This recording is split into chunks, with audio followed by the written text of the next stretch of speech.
I've titled this video, Ontario's Chief Medical Officer of Health, Dr. Kieran Moore, says the province's vax strategy is working. Is he right? This is with relation to an article specific to monkeypox, something I've spoken about before. Our peril. 2 years, we've seen public health officials be wrong. Airborne respiratory droplets that fall to the ground within 6 feet. We didn't have to worry about airborne microscopic aerosols that linger in the air for hours. So they were wrong. There's no other way to put it. What the apologetics that takes place is they'll say, well, we weren't wrong. They say the science evolved. No, you made a guess based on incomplete data, incomplete knowledge, but you made a guess regardless, and your guess was wrong. Now we have Dr. Kieran Moore, who's Ontario's Chief Medical Health Officer, and he's quoted in a Canadian Press Wire article that says at the beginning that Ontario is not seeing rapid growth in cases of monkeypox, and its vaccination strategy appears to be working, the province's top doctor says. I'm not going to read the whole article because that's boring. I think everyone knows I'm literate. Who cares? But it makes the point that there are right now 133 confirmed monkeypox infections that have been identified thus far in the province of Ontario. And let's face it, that's statistically insignificant in a province of nearly 15 million people. However, 2 weeks ago, they give the number in the article up till July 6th. And as of July 6th, we're now July 11th, soon to be July 12th. So the reporting is way behind, much slower than we were used to seeing when COVID numbers were being updated every day. Now we're 5 days and the numbers haven't been updated yet. But we're at, pardon me, we're at 133 cases. 2 weeks ago, it was at 33. That is a 400% increase in a 2-week period. So what happens in 2 weeks if it grows at that same growth rate? 400%, 133 times 4, we're up around 520, 550, somewhere in that neighborhood. And then if it grows again by 400%, then we're up around 2,000. And this is this hockey stick curve that groups like Ontario Science Table love to talk about. And I think all is being drawn because it's based on what we know, based on publicly available information. We know that the incubation period for monkeypox can be as long as 3 weeks, 21 days. So what that means is someone is exposed, they have the virus, but they don't express symptoms for, it can be as long as 21 days. Is a person infectious in that pre-symptomatic period? That's a question I can't answer. My guess, not an expert, not a virologist or anything, but my guess is that, yeah, I would imagine, especially the closer you get to that date. And I'm trying to stay informed on this because I do think it's coming at us. It's moving slow now, but I think we're going to see the pace increasing. And one big reason is because of an event that took place in Toronto. It ended on, I think, July 26th, and that was the Pride Festival in Toronto. It has been reported that epidemiologists, experts in medical science have expressed the opinion that they believe it was a similar type festival in somewhere in Spain that led to the explosion of cases in Europe. In Spain and Great Britain, people travel. And so June 26th was the date. If I said July before, I screwed up. June 26th is the date that Toronto's Pride Festival ended. So if you go fast forward from that date and go 21 days, we're looking at next Monday, when that will be the end of the incubation period. But there's more to it than just the incubation period, because everything I've read, there are a number of individuals now who have come forward and have given their accounts of what it is like to get monkeypox.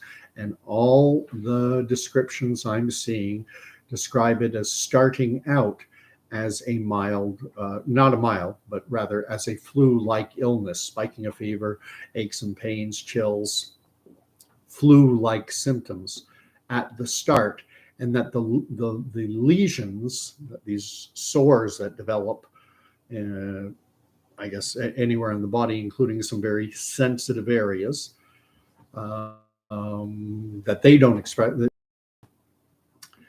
And so what I expect is that take a festival like Pride, LGBT men, but are all men who have sex with men from Toronto, they come. And so what I envision is that people are likely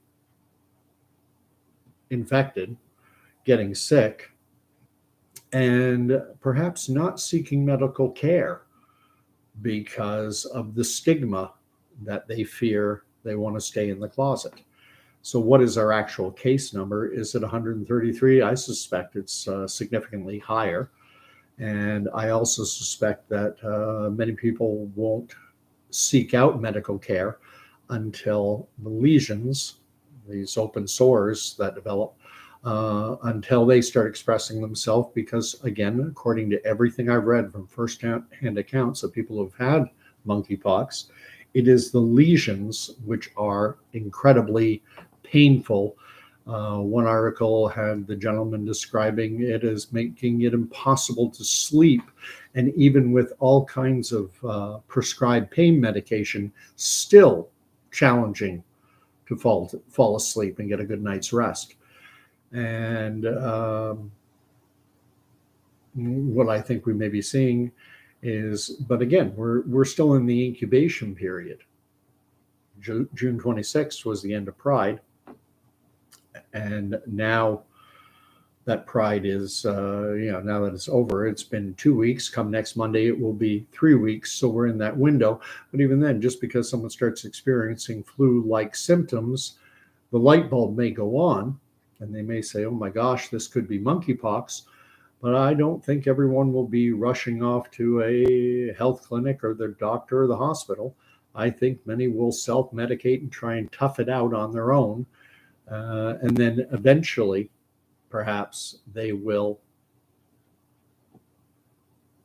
go to a doctor. And at that point, everything I'm reading in terms of the testing is that it takes time. This is not, they're not using, I don't believe they're using the PCR test. And I don't believe that they're getting the results as quickly as we were during the COVID era. As I said in the article, it cites the number of cases that were identified in Ontario up to July 6th, and we're now July 11th. That's 5 days lag.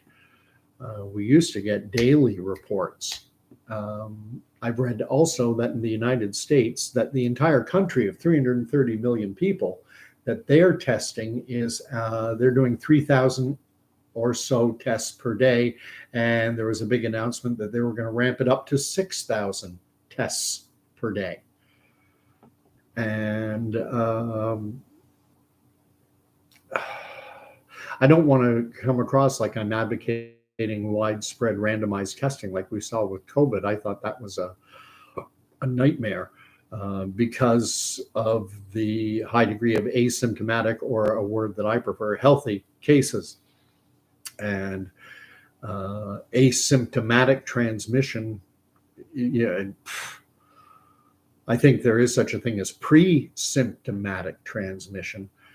But reading articles in Nature, how Iceland had science, the living crap out of COVID and the degree to which it was I'm going to leave you to search that article out yourself because I don't want to get into trouble with YouTube. But I genuinely believe that for the vast majority of the population, I think monkeypox is going to be worse than for those who get it. And I was talking about for the vast majority of the population.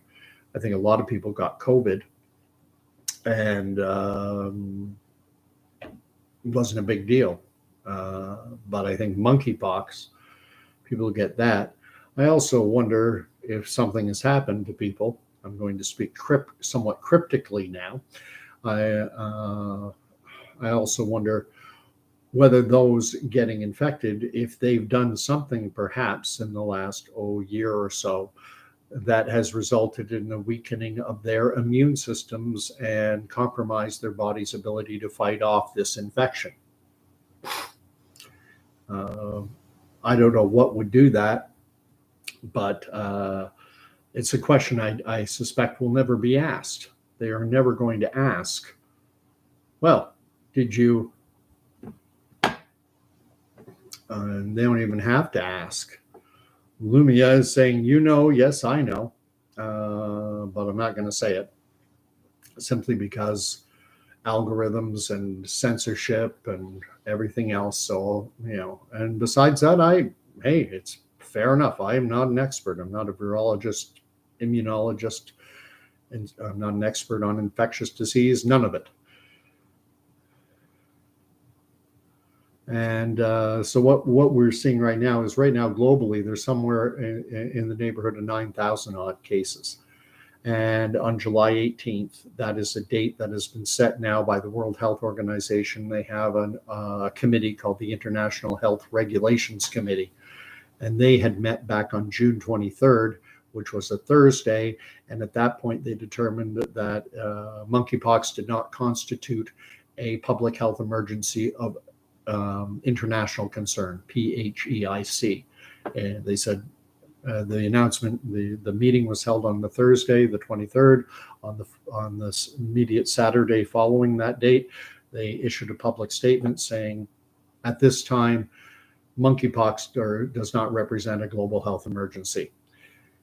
Now it's come out that they're reconvening that committee, that International Health Regulations Committee, and that they are revisiting that decision. And I suspect that by the end of next week, so we're right now Monday the 11th, so by Friday of next week, I think the 18th will be Monday, so I suspect by Friday we will have a new proclamation from the World Health Organization as to whether or not monkeypox represents a global health emergency.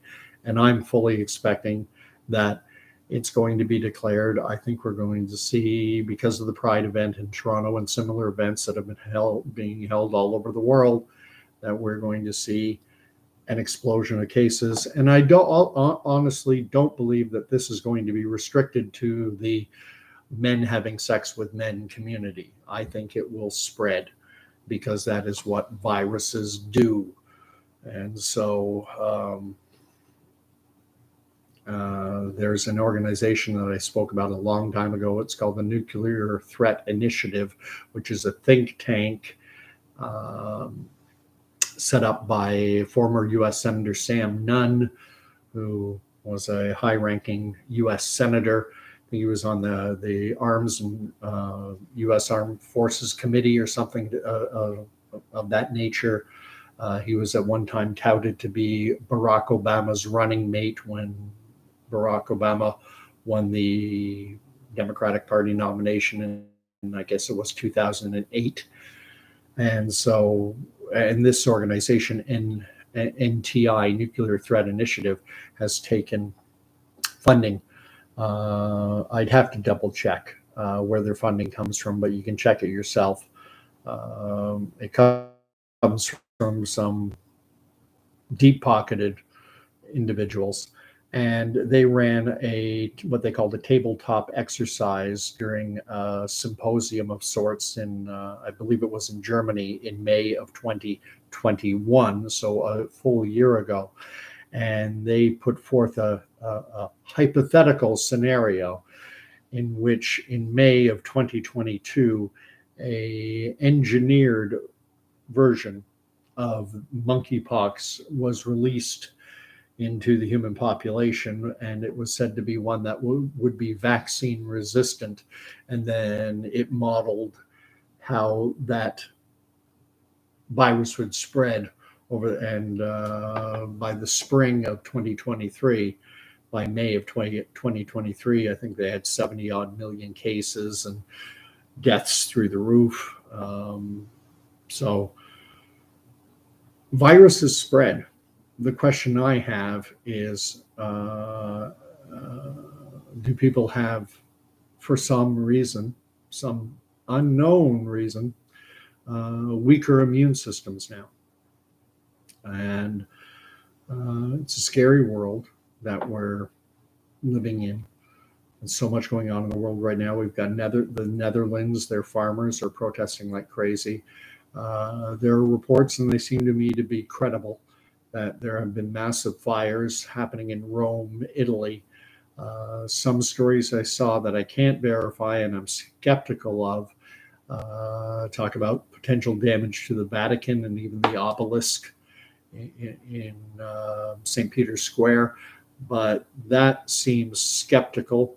You got to be so discerning in today's world. When the Georgia Guidestones were leveled, they actually excavated underneath a big stone slab under which 6 feet below it, or a certain number of feet below this big stone slab, was supposed to be a time capsule that would have been buried in 1979, 1980. And someone put out a tweet or something to that effect. And it looked like a mocked up, a made up news story, decently done, decently written, to make it look official. And it was saying that 4 items had been found in the time capsule. Trying to remember what they were. One was a signed autographed copy of Playboy magazine, the one that featured had Burt Reynolds in it or something. And then a number of Quaaludes, which are a drug that was popular in the 70s, I believe. And then two other items, and but that was a hoax, a joke, I believe, and that's how it's being reported. I think the time capsule was empty when the Georgia Guidestones were built. I believe that the company that had been engaged by this anonymous R.C. Christian individual, I believe that the monument company said that nothing had ever been buried there. And now they've excavated it, and by all credible sources, by all reputable sources, nothing was found. So where are we going to be? The thing is, I get the feeling that there's big things coming, but I think we're looking at the fall, and the fall, September, October, is simultaneously right around the corner. And at the same time, it's also miles and miles away in the distance. I mean, it's both far and near at the same time, depending on how you're feeling when you're thinking about it.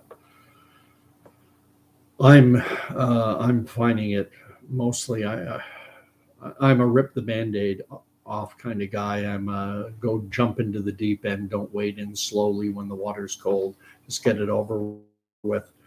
So I'm finding things to be moving incredibly slow. Looking at monkeypox, 33 cases, goes up by 400%-ish. And we're up to 133. Then, 2 weeks later, if it goes up 400%, then we're up, say, just keep the math simple, we're at 500. Then we go to 2,000. Then 2,000, we go to 8,000. 8,000 to 32,000.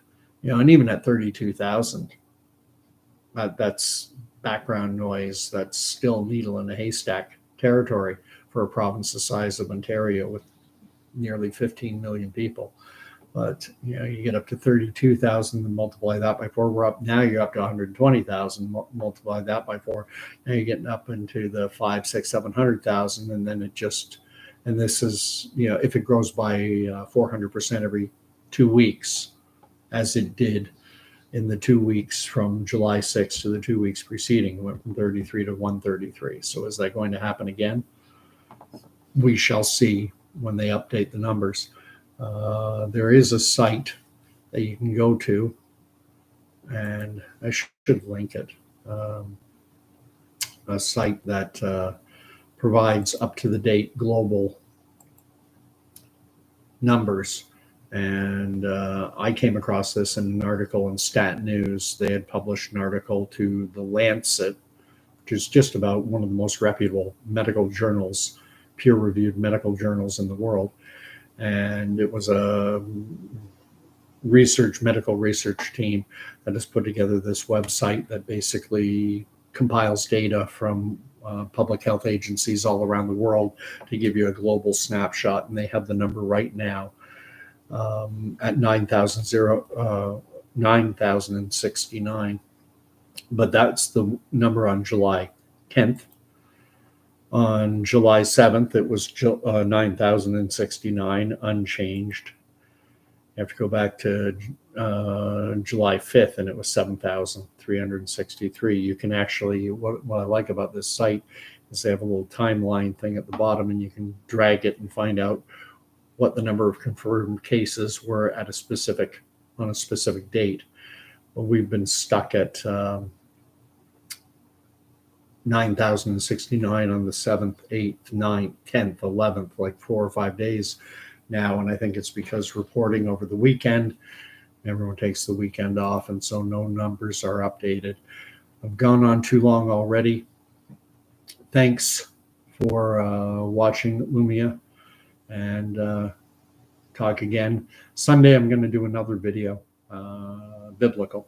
I'm going to be reading from the book of Joshua, and about something that I think is pertinent in today's world. It's about how people can be easily deceived, how we're easily deceived, and how we always have been, and why it is so important, especially now, to be discerning and trying to take an event which was written of, which would have taken place 4,000, 5,000 years ago, and trying to put it in today's terms. That's going to be my endeavor.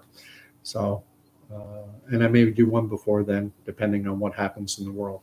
So I'm ending stream. Good night. God bless. Stay safe. I don't want to say that. Just be well. I hate that stay safe stuff. We live in a dangerous world. Be well. So God bless again. Night.